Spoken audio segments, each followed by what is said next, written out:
Beijing's decision to allow a German firm to build a $10 billion chemical plant in southern China could help China enlist Berlin's support against Washington and put up a united front against the trade war launched by U.S. President Donald Trump, analysts said.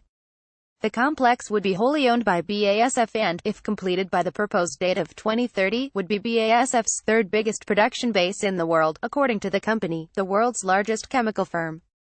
The complex, which could employ 2,000 staff plus 1,000 external contractors, is by far the most significant of a raft of deals that came as Premier Li Keqiang and German Chancellor Angela Merkel met in Berlin on Monday. Besides the Memorandum of Understanding for the construction of the BASF complex in Zhanjiang, Guangdong Province, the parties also signed a number of business pledges involving German companies, including car makers BMW, Daimler and Volkswagen, industrial conglomerates Siemens and engineering and electronics company Bosch. Beijing hoped to show it was serious about opening its markets to foreign investors, paving the way for Berlin to join it in backing a multilateral global trade system regulated by the World Trade Organization, analysts said. It is also seeking support for its opposition to the unilateralism Trump has promoted with his trade actions not just against China but at American allies, including Europe, according to the analysts. After BASF chief executive Martin Brudermüller and Guangdong Vice Governor Lin Xiaochun signed the MO for the chemical plant, Merkel lauded China's progress in further opening its markets to foreign investment. China engages in predatory economics 101 and unprecedented larceny, says U.S. Secretary of State Mike Pompeo. This shows that China's market opening in these areas isn't just talk, but action, Merkel said at a joint news conference with Li. The German leader's tone contrasted sharply with the harsher voice of U.S. Secretary of State Mike Pompeo, who last month slammed Beijing's promises of market reform as a joke. Merkel also said Germany and China shared a common desire to sustain the system of WTO rules, sentiment that Beijing is pleased to hear as it rallies support in a trade war against the United States. Trump threatened to escalate the situation further on Tuesday, reportedly preparing a list of a further $200 billion in Chinese products to be hit with tariffs. Li said China was against unilateralism. We are in favor of free trade. Dao Jingzhou, a managing partner in Beijing with international law firm Deckert, said having Li and Merkel together for the announcement of the chemical complex sent the world a strong message of Sino-German cooperation. In the context of the trade war between China and the U.S., China has to show the world it is committed to market opening. Dao said. Merkel is a key figure in the world to counterbalance Trump's unilateralism, and China had to stand with her to uphold multilateralism, he said. European firms rejig supply chains as U.S.-China trade war rumbles. The other deals involved BMW's plan to expand production at its China joint venture and Siemens' aim to develop new gas turbines with China's State Power Investment Corp.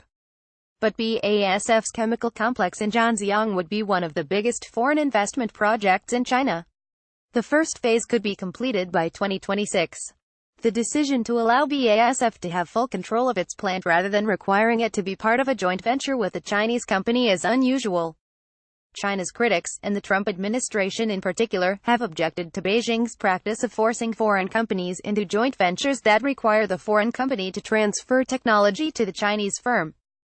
The project also is exceptional given its size and the prominence of state enterprises in the industry. Merkel visit shows how partnership with Beijing can pay off. The extraordinary thing about the project is that it will be wholly owned by a foreign firm, said Lin Bojiang, director of the Energy Economics Research Center at Xiamen University in Fujian. It's rare in China's chemical industry, as the sector was often monopolized by state-owned enterprises, he said. It is an example by China to show that it is seriously moving towards opening up further. The project also is unusual given how quickly it has advanced.